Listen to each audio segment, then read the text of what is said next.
Welcome to the Amplified Podcast Reloaded. Groundwork Ohio is a committed, nonpartisan public policy, research, and advocacy organization where we focus on the time when children's experiences and environments most influence their health development and life trajectory from birth to age 5. Our vision?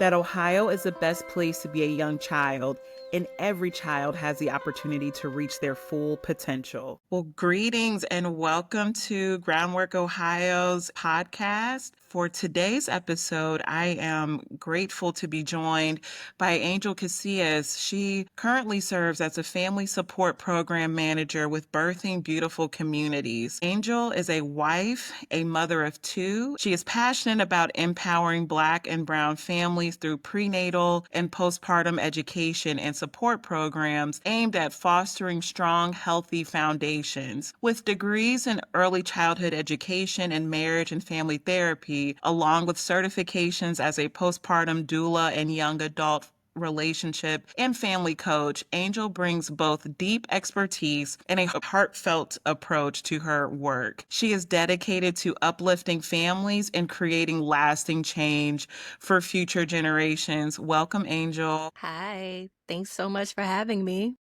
Well, we truly appreciate you carving out time of what you do as intentional and purpose work. And so just thank you again for your time and sharing space with us through our podcast opportunity. And so truly looking forward to learning more about you. And I know the audience is as well. So we ask everyone this starting question, and it simply asks, what is your why? And then the follow-up to that is, when was the moment you decided to be a champion in the maternal and infant health space? Okay, so my why is really rooted in education and empowerment. I'm passionate about helping Black and Brown families build strong, healthy foundations because when families are supported and informed, they're better equipped to raise thriving children, right? So for me, it's about creating generational change, one family at a time. And then the moment it really clicked for me was when my own doula suggested I become a postpartum doula. She saw how my background in early childhood education, marriage and family therapy, and life coaching could be a powerful asset in supporting new families. And as I continued on my journey, I came to realize that if we really want to uplift and save the family unit,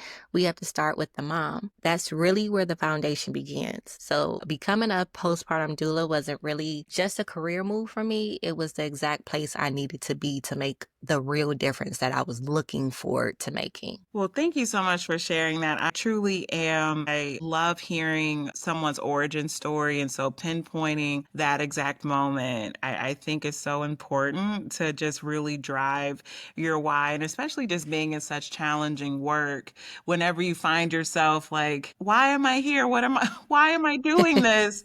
You can Yeah. go back to that specific moment in your history and lived experience. And so thank you so much for sharing that. And also, just as an aside, kind of going forward in your career trajectory and joining the Birthing Beautiful Communities, I selfishly love that you all consider yourselves a village. Like if you go Yeah. to your website, and you click on About Us, our village is synonymous to your team. And so I would love for you to speak more to that, and then as well as the origin story of Birthing Beautiful Communities, if you don't mind, Okay. and what inspired its founding. So I'll start with the beginning of Birthing Beautiful Communities. And our village likes to address ourselves as BBC because it's a lot easier. So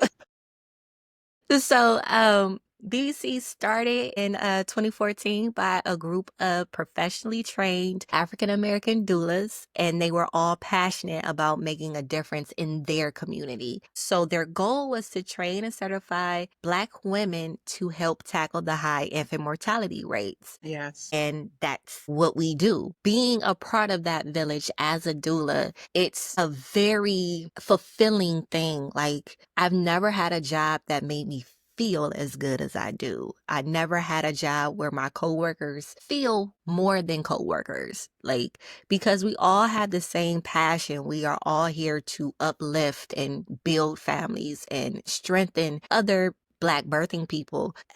It just feels like you're on a purpose journey with your bestie. It just, I don't know how else to describe it. It's more of a feeling than like words. Yeah. So it just makes my heart feel just full and complete to be a part of such a amazing organization to where we can do such amazing things. Yeah, I think what resonates the most with me and what you're sharing is the alignment that you're Yeah. feeling. If I could capsulize everything into one word or theme, that's what I was hearing as you were sharing. And I'm just curious, you said that your own personal doula kind of encouraged you to step into this. At what point in your pregnancy journey did she say, hey, this is something that you should think about? Or like, what did she mention to you that she saw in you as to why you would be such a great servant leader in this space? So, as our doulas, they have this unique way of just burrowing into your life. Like, they come in and they start as a stranger and then they become one of your closest homegirls, right? So we were just having conversations about life. And I was actually I think I was probably in like the second or third week of my postpartum journey. And when I was just telling her about my current job and how I was unhappy and what I really wanted to do. And, she was asking me what my background was and what my passions were and things like that. And we just started talking. And she said, well, BBC is starting a new program where we're having specifically postpartum doulas. And based off of everything that you have said, the work that you're doing, I think you will be really good at it. And at the time, I was working with formerly homeless families and helping them with housing and just establish a new lifestyle. Sure. So, and then I had just got into the young adult coaching because I was already coaching, but then I wanted to get a certification in young adults specifically.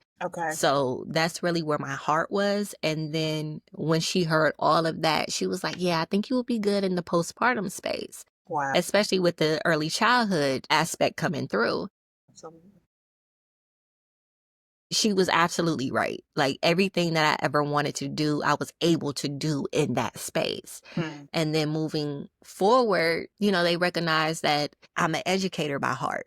And so being able to educate and support in the space that I'm in now Yeah. it's just a dream. Like when people talk about having their dream job, Hmm. this is it. So for me, there's nowhere else for me to be in this season of my life. Wow. Everything has led me to this space. Yeah.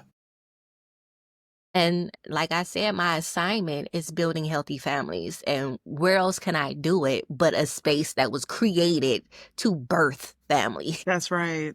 That's so good. That's so good. Coupling, your unique lived experience, share a little bit about how BBC uniquely supports Black birthing families in Ohio, Cleveland specifically, because for those who don't know, you all are situated in Cleveland and serving that specific community. But what would you say makes your model at BBC different and stand out? So before I answer that question, we are also in Akron too. Ooh, okay, thank you.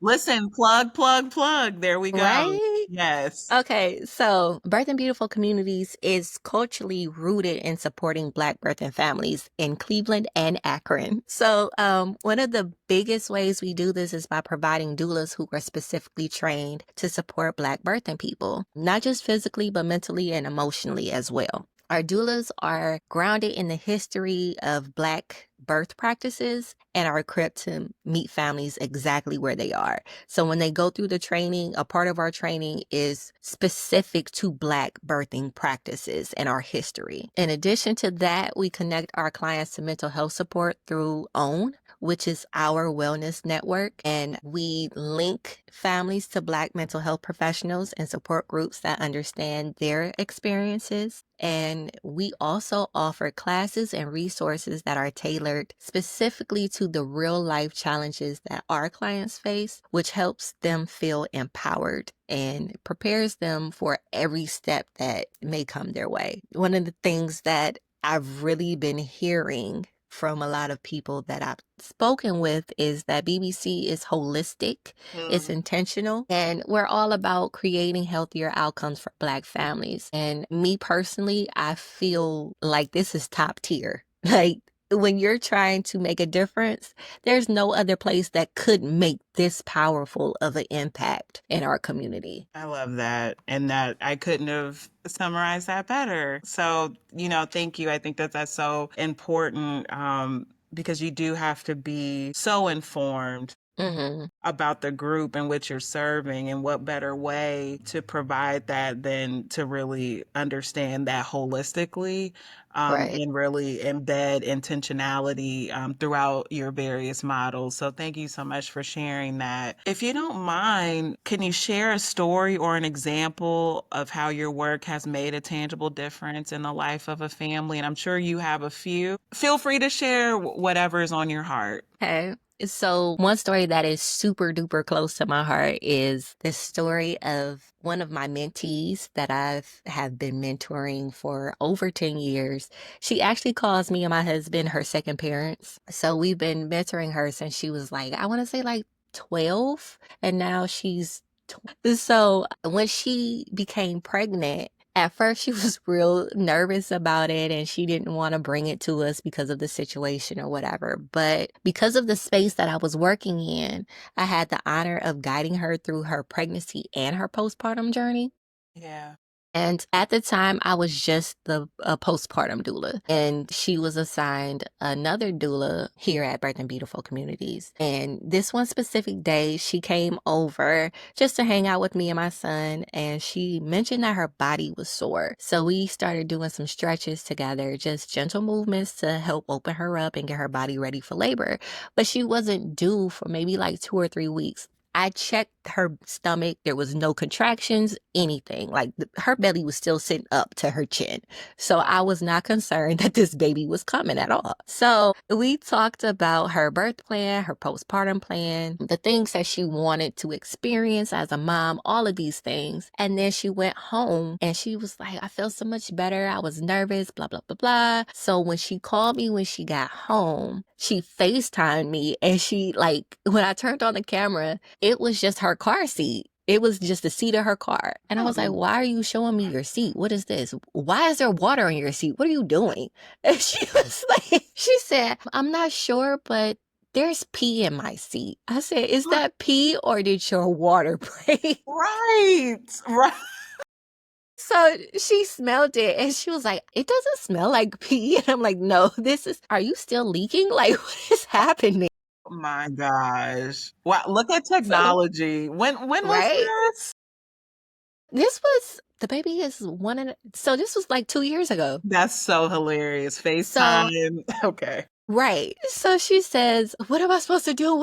And she goes into this panic mode. And I was like, okay, let's stay calm. Let's do our breathing. So I was able to talk her through that until she was able to connect with her doula. And she went ahead and had a beautiful little girl. And now she calls me mom and the little girl calls me G mommy. It is amazing. And it was such a full circle moment that reminded me why this work is so deeply meaningful. It wasn't just about the birth, it was about our relationship and how much stronger our relationship got because I was there to support her through this moment and let her know that that was not pee. That's one of my favorite moments in this space. That you were there for her, and the fact that you were such a trusted resource and she Yeah, immediately called you. I'm thinking of so many young people that don't even have that. right. And so just thank you in that moment for just doing what you do, and using your discernment to guide her through that process. Yeah.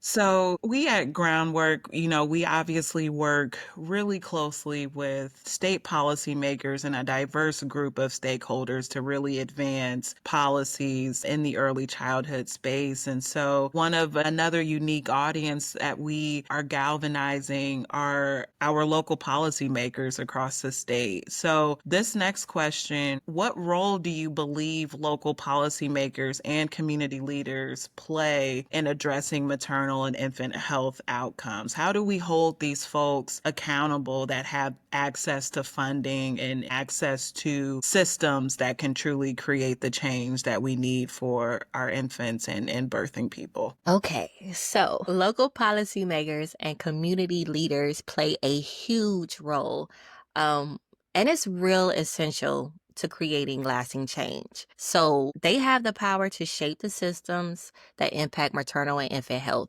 From healthcare access and transportation to housing, mental health services, and paid family leave. Their leadership really helps set the tone for how seriously these issues are really taken. When our leaders put Black maternal and infant health in the forefront, it sends a very powerful message that our families truly matter, that their safety matters, that their well being matters, and their futures are so important. It really takes partnership. Community leaders really have to listen to and work alongside the people who are boots on the ground, the Yes, doulas, the advocates, the families. They're where the real insight and solutions are. that's So right. if you really want to know what is going on, you speak to the people who are on the ground. Yes. And then we can close the gap and create healthier outcomes for our families. And I guess somewhat related is I think, what a part of that galvanizing our decision makers on the local level is really participating. You touched on this, community driven solutions. Yeah. So, in providing those community driven solutions, what lessons have you personally learned about authentic community engagement that other organizations should know? And I ask that because there is this pipeline or bridge between community serving organizations, family serving organizations with these local leaders. What tips and tools have you been able to practice and implement so that way it's driving the necessary change across Cleveland and Akron? So, the biggest lesson I have learned is that we need to be authentic in our community engagement, and it's not an option. We're living in a space where people are craving realness and transparency. That's right. Young people can spot performative support from a mile away. And when the fraudulence is there, they are not. So when they sense that people are not genuine, they're not going to engage. And what really matters is showing up with honesty, consistency, and heart. Transparency is really, it's what's going to get us over the hump. So when people feel seen and heard and understood and know that you're not just here for the paycheck, they open up and they participate and they trust you. And that's when the real impact happens. I guess if I'm going to speak to any organization trying to do community based work, I'll say this: take the time to build these relationships, listen deeply, show up consistently, and lead with authenticity and heart.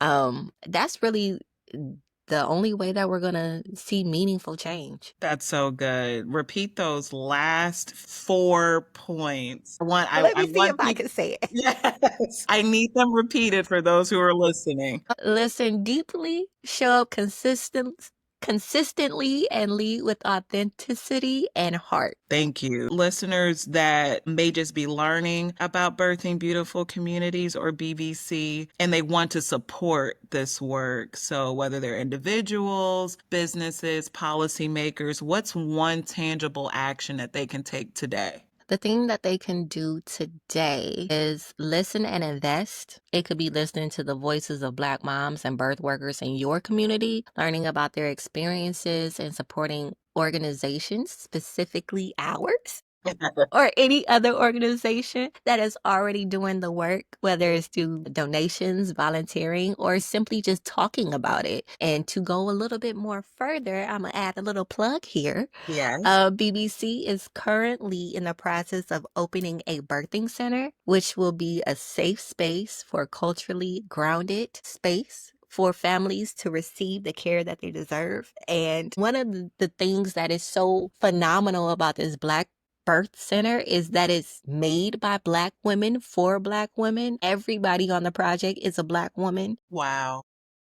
So, like, that's phenomenal to me. Yes, it is. Yeah. To be able to, from the top to the bottom, you Yes. know? So, if you're looking for somewhere to put your coins, the BBC Capital Campaign is somewhere you can slide those little coins so that you can help with this birthing center, because it's going to be phenomenal and it's going to be one of the places where we can do the work. Yeah. I love that. You heard that, folks. Invest in this amazing and intentional work. We ask everyone this last and final question, and it's simply to please describe a scene from your vision of the future for Ohio's youngest children and their caregivers. Okay. So the future that I see, a family walks into a beautiful, welcoming birthing center in their own neighborhood, ran by people who look like them, understand them, and support them in every step of the way. They have a doula who knows their birth plan, their mental health needs are being cared for, and they don't have to worry about transportation or who will help them once they get home. The baby is born into a world where early childhood education is high quality and accessible, where community spaces are filled with joy, learning, laughter, and love, and caregivers are supported, valued, and not stretched thin just to make ends meet. So in this future, Black and brown families aren't just surviving, they're thriving, and they're celebrated, supported, and surrounded by systems that uplift them instead of leaving them behind. So that is the future that I am working towards, and I hope that other people can work towards it too, so it can come a reality. Angel, I want you to know that I closed my eyes through your description and I truly got chills. Thank you.